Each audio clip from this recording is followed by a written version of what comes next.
Hello friend, welcome back to e learning with नाम ma'am channel. आज का जो सेशन है काफ़ी इंपॉर्टेंट है क्योंकि आज हम बात करेंगे जल की। अगर जल को देखा जाए तो जल के बिना जीवन असंभव है, यानी जल है तो जीवन है। तो चलिए इससे बनने वाले महत्वपूर्ण पॉइंटों को देख लेते हैं जो परीक्षा की दृष्टि से काफ़ी इंपॉर्टेंट है। ठीक है, और ये पीडीएफ आपको हमारे कहाँ मिलेगी? जो ये पीडीएफ आपको हमारे टेलीग्राम चैनल पर मिल जाएगी। तो चलिए स्टार्ट करते हैं आज के सेशन को। इसमें पहला पॉइंट कह रहा है कि एक वयस्क व्यक्ति में मौजूद पानी का प्रतिशत होता है। तो वयस्क व्यक्ति की बात हो रही है। अगर ऑप्शन में यहाँ पे आपको बता दूं कि अगर ऑप्शन में यहाँ पे क्या ना हो, तो ऑप्शन में यहाँ पे याद रखिएगा, ऑप्शन में यहाँ पे क्या ना हो, तो ऑप्शन में यहाँ पे क्या ना हो, अगर 70 ना हो तब आप 71% लगाएंगे, नहीं तो अदरवाइज आपका 70% रहेगा, क्योंकि मोस्टली जो क्वेश्चन हमें मिलते हैं वो 70% बताते हैं। ठीक है, तो आपका अगर ऑप्शन में 71% नहीं है और यहाँ वयस्क नहीं है तब आप उस कंडीशन में 70% ही लगाएंगे। ठीक है, चलिए नेक्स्ट उसको देख लेते हैं तथ्य को। जल प्रदूषण निवारण एवं नियंत्रण हेतु भारत सरकार ने जल प्रदूषण निवारण एवं नियंत्रण अधिनियम प्रभावी किया है। तो कब किया है? तो याद रखेंगे कि ये कब प्रभावी किया गया है, तो ये 1974 में प्रभावी किया गया है। कब? तो 1974 में प्रभावी किया गया। वह पोषक पदार्थ जो शरीर में सबसे बड़े प्रतिशत में मौजूद होता है तो वो होता है पानी। शरीर के सबसे बड़े प्रतिशत में मौजूद है तो वो है पानी। ठीक है, चलिए नेक्स्ट देखते हैं। घरेलू स्तर पर जल को शुद्ध करने की उपयुक्त विधि है तो वो है उबालना। यानी अगर आपके पास आरओ वाटर नहीं है या फिर आपके पास ऐसा वाटर नहीं है जिसे आप पी सकें, तो आप उस पानी को क्या करें, एक हाई टेम्परेचर पर उबाल दीजिए, जिससे कि वो पीने योग्य हो जाएगा। फिटकरी के उपयोग द्वारा शुद्ध किया गया जाता है तो क्या? तो आप बताएंगे मृदा युक्त जल को हम फिटकरी के माध्यम से शुद्ध कर सकते हैं। एक खनिज जिसकी उपस्थिति के कारण जल की कठोरता होती है। तो यानी ऐसा कौन सा खनिज है जिसकी उपस्थिति के कारण क्या हो जाता है, जल में कठोरता उत्पन्न हो जाती है? तो आप बताएंगे कैल्शियम साल्ट, जिसकी उपस्थिति के कारण क्या होता है, जल में कठोरता उत्पन्न हो जाती है। चलिए नेक्स्ट देखते हैं। अमीनो मोटो का रासायनिक नाम क्या है? यानी यहाँ पे सॉरी देखिए, अजीनोमोटो। ठीक है, इसका रासायनिक नाम पूछा जा रहा है तो इसका होता है मोनोसोडियम ग्लूटामेट। ठीक है, मोनोसोडियम ग्लूटामेट। नेक्स्ट देखते हैं।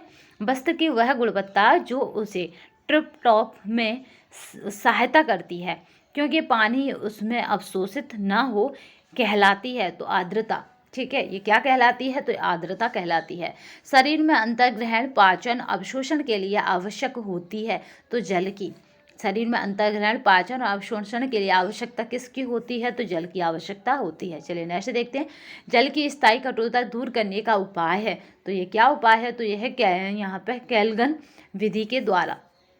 ठीक है, स्थायी हम कठोरता को दूर कर सकते हैं। कब से कर सकते हैं? तो ये केल्विन मेथड है, उसके द्वारा हम स्थायी कठोरता को दूर कर सकते हैं। मृदु जल का अर्थ होता है साबुन के साथ झाग बनाने वाला। ठीक है, मृदु जल का क्या अर्थ होता है? साबुन के साथ झाग बनाने वाला। नेक्स्ट चलते हैं। जल शुद्धिकरण की रासायनिक विधियों में क्लोरीन के डॉट डॉट रूप को सर्वश्रेष्ठ माना गया है तो वो कौन सा है? तो वो है ब्लीचिंग पाउडर, क्योंकि इसमें क्या है, क्लोरीन के जो रूप होता है उसको जल शुद्धिकरण की रासायनिक विधियों में क्लोरीन के डॉट डॉट रूप को सर्वश्रेष्ठ माना गया है तो आप बताएंगे ब्लीचिंग पाउडर को। जल जीवन रक्षक घोल दिया जाता है तो जिसको ORS बोला जाता है उसको जीवन रक्षक घोल भी कहा जाता है। याद रखिए, ये कब दिया जाता है? निर्जीकरण की अवस्था में, जब आपको क्या हो जाते हैं, बार बार आप क्या फ्रेश होने जाते हैं, यानी आपको दस्त हो जाए या फिर कहें कि आपको लैटिन अधिक होने लगे, तब उस स्थिति में आपका शरीर में निर्जलीकरण हो जाता है। यानी पानी की जिस स्थिति में पानी की कमी होने लगे, उल्टियों होने पर भी होता है, वोमिटिंग होने पर भी होता है ये कल स्थिति, उसमें हम क्या करते हैं, जीवन रक्षक घोल देते हैं यानी ORS देते हैं। नेक्स्ट देखिए। डोमेस्टिक यहाँ पे सीवेज। ठीक है, डोमेस्टिक सीवेज में अशुद्धता का प्रतिशत होता है तो ये कितना होता है? तो आप बताएंगे 0.1%। ये कितना होता है? तो 0.1% होता है। मानव शरीर में जल की मात्रा लगभग होती है तो ये कितनी होती है? तो ये 65% होती है। जो हमारा शरीर है, जो हमारी बॉडी है, उसमें जल की मात्रा लगभग पूछा गया है तो ये 65% होती है। देखिए लगभग आया है, ऑप्शन में क्या हो, 65 हो तो आप 65% कर सकते हैं, बट ज़्यादातर पॉपुलर रहता है 70%। चलिए नेक्स्ट देखते हैं। पानी के स्टेरिलाइजेशन के लिए प्रयुक्त करते हैं तो किसको करते हैं, तो यहाँ पे है क्लोरीन, ब्लीचिंग सोडा और साइट्रिक अम्ल को। ठीक है, पानी के किसके लिए, तो आप बताएंगे स्टेरिलाइजेशन के लिए। नेक्स्ट देखते हैं, मानव शरीर में पानी की प्रतिशत होता है, तो मानव शरीर में पानी का प्रतिशत होता है तो कितना है 70%। चलिए नेक्स्ट देखते हैं, जल की स्थायी कठोरता दूर करने की विधि है तो वह है सोडियम कार्बोनेट मिलाकर। जल की अगर हम स्थायी कठोरता दूर करना चाहते हैं तो उसमें हम सोडियम कार्बोनेट मिला देंगे। शरीर में पानी की कमी का कारण होता है शरीर का पानी तथा लवण निकल जाना। जो शरीर है उसका पानी और लवण दोनों ही निकल जाते हैं तो शरीर में पानी की कमी का कारण बन जाता है। वह रासायनिक पदार्थ जिसका प्रयोग जल की शुद्धि के लिए किया जाता है तो वो होता है पोटेशियम परमैंगनेट। ठीक है, जिससे हम जल की शुद्धि करते हैं। जल को शुद्ध करने का भौतिक साधन है उबालना, बाष्पीकरण और छानना। उबालना, बाष्पीकरण और छानना। चलिए नेक्स्ट देखते हैं, वह अपमार्जक जो जल को प्रदूषित करने का काम करते हैं तो उनको बोलते हैं अमोनिया, साइनाइड्स आदि। ठीक है, ये कैसे हैं, तो ये अपमार्जक हैं जो जल को प्रदूषित करने का काम करते हैं तो इन्हें कहते हैं अमोनिया और साइनाइड्स आदि। फ्रांस में अर्थॉइट नामक स्थान पर दीर्घकाल से एक विशेष प्रकार के कुएं बनाए जाते हैं जिसका नाम है यहाँ पे आर्टिजन कुएं। कैसे कुएं होते हैं वो, तो आर्टिजन होते हैं, यानी आपके ये बनाए हुए होते हैं, मानव निर्मित होते हैं, इसलिए इनको आर्टिजन कुएं कहा जाता है। तालाब तथा कुआं के जल को शुद्ध करने के लिए प्रयोग किया जाता है तो वो क्या है, पोटेशियम परमैंगनेट प्रयोग किया जाता है। कृत्रिम झील का दूसरा नाम क्या होता है, पलवद्ध जलाशय। बहुत मोस्ट इंपॉर्टेंट है, 2021 के एग्जाम में ये आ चुका है। कृत्रिम झील का दूसरा नाम है तो ये होता है पलवद्ध जलाशय। चलिए नेक्स्ट देखते हैं, सामान्यतः स्वस्थ व्यक्ति के लिए पानी से स्नान करना चाहिए, तो ठंडे पानी से उसे स्नान करना चाहिए अगर वो सामान्य स्थिति में है उसका। ठीक है, अगर उसे कोई भी प्रॉब्लम नहीं है तो। जल की कठोरता होती है 2 प्रकार की होती है, स्थायी और अस्थायी। यहाँ पे ORS घोल में जल के प्रति लीटर में साधारणतः यहाँ पे नमक, सोडा कार्बोनेट और पोटेशियम क्लोराइड की क्रम से मात्राएं होती हैं। तो नमक की कितनी होती हैं, तो ये होती हैं 3.5, सोडा की कितनी होती हैं तो 2.5, सोडा बाइकार्बोनेट की। अगर बात की जाए पोटेशियम क्लोराइड की तो ये होती है 1.5। चलिए नेक्स्ट देखते हैं, हमारे शरीर के कुल भार का 2% जल में बना होता है, तो कितना बना होता है, तो 62% बना होता है। चलिए नेक्स्ट देखते हैं, जल एक यौगिक है जो बनता है हाइड्रोजन तथा ऑक्सीजन के मिलने से।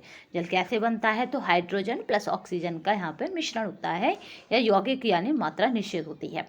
जल का रासायनिक सूत्र क्या होता है, तो H2O यानी हाइड्रोजन के 2 अणु, ऑक्सीजन का 1। तो इस तरह से यहाँ पर मात्रा निश्चित होती है, इसलिए ये एक यौगिक है। अगर यहाँ पे मात्रा निश्चित नहीं होती तो यही कैसा हो जाता, मिश्रण हो जाता। जल में कैल्शियम तथा पोटेशियम की बाइकार्बोनेट तथा क्लोराइड तथा सल्फेट का पाया जाना कहलाता है जल की कठोरता।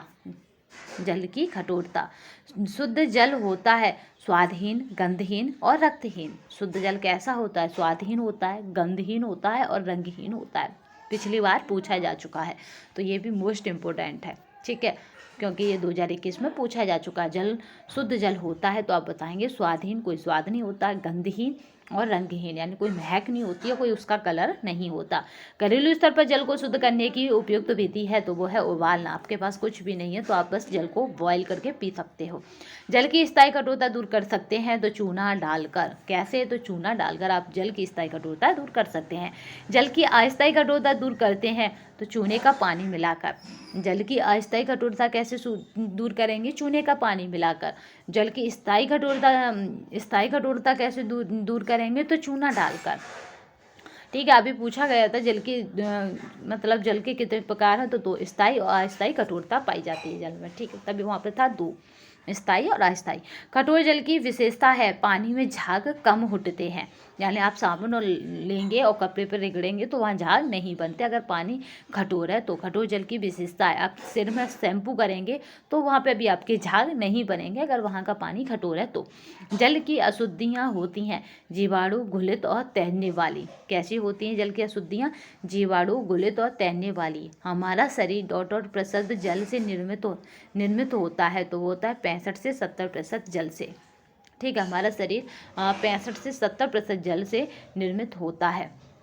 फ्लोराइड की अधिकता से होने वाला रोग है तो वो है फ्लोरोसिस। फ्लोराइड की अधिकता से होने वाला रोग क्या हो जाता है तो वो हो जाता है फ्लोरोसिस। शरीर में जल की कुल मात्रा का प्रतिशत है तो वो कितना है तो 70%। शरीर में जल की कुल मात्रा का प्रतिशत आप बताएंगे 70%। यहाँ पे फ्लोराइड की अधिकता से होने वाला रोग क्या है तो वो हो जाता है फ्लोरोसिस। चलिए नेक्स्ट देखते हैं। एक कॉलेज के जलापान गृह में आहार वितरण किया जा सकता है स्वयं लेने की सेवा द्वारा। यानी आप कैसे आहार वितरण करा सकते हैं, यानी जिसको ज़रूरत है वो स्वयं आए और ले ले। यानी किस तरह से तो स्वयं लेने की सेवा के द्वारा। हमारे शरीर में कुल डॉट जल तरल पदार्थ के रूप में कोशिकाओं में रहता है। देखिए यहाँ पे भी जल है, यहाँ पे भी जल है, तो मोस्टली आपका यहाँ पे देखिए 65 से 70%। देखिए ऑप्शनों पे डिपेंड करता है कि जब आप अटेम्प्ट करें तो इस क्वेश्चन में ऑप्शन किस तरह के आएंगे। हमारे शरीर में कुल डॉट जल तरल पदार्थ के रूप में कोशिकाओं में रहता है तो 70%। तो इसलिए मैंने कहा है कि मोस्टली अगर आपको 70% नज़र आ रहा है तो पहले आप 70% पर ही लगाएंगे। अगर 70% ऑप्शन नहीं 65 है तब आप 65 पे जाएंगे। ऐसे ही वहाँ पे 71 था तो आप जब 71 पे जाएंगे जब आपके पास वहाँ पे 70 ना हो और वहाँ पे ये स्थिति ना हो कि वयस्क व्यक्ति के शरीर में, तब आप वहाँ पे 70 पे जाएंगे, 71 पे नहीं जाएंगे जब 70 और 71 दोनों दिए गए हों। तो आज के सेशन में बस इतना ही। नेक्स्ट सेशन में फिर मिलेंगे, तब तक के लिए धन्यवाद। वंदे मातरम, जय हिंद। ये PDF आपको हमारे टेलीग्राम तथा व्हाट्सएप दोनों पे मिल जाएगी और दोनों की जो लिंक है वो इसी वीडियो के डिस्क्रिप्शन बॉक्स में मिल जाएगी। तो परेशान होने की आवश्यकता नहीं है। अगर आपको फिर भी नहीं मिलती टेलीग्राम की लिंक या किसी भी कारण ओपन नहीं होता है तो आप हमारे कमेंट बॉक्स में कमेंट करके बता सकते हैं, या फिर हमारा जो नंबर है जिसमें हम ज़्यादातर नोट्स प्रोवाइड करते हैं आप उस पर भी हमें फ़ोन करके या व्हाट्सअप करके अपडेट कर सकते हैं। तो ये हो जाता है, आप किसी भी तरह की अपडेट भी पा सकते हैं इस नंबर से। तो 93685597 और 80 ये हमारा आपका नोट्स प्रोवाइड करने वाला नंबर है। अगर आपको किसी भी और अन्य प्रकार की कोई भी टैली या कुछ भी पूछना हो, कुछ भी अपडेट करना हो तो आप हमारे इस वाले नंबर पर 82 18 16 25 और ये आपका 67 इस वाले पे आप हमें कॉल कर सकते हैं।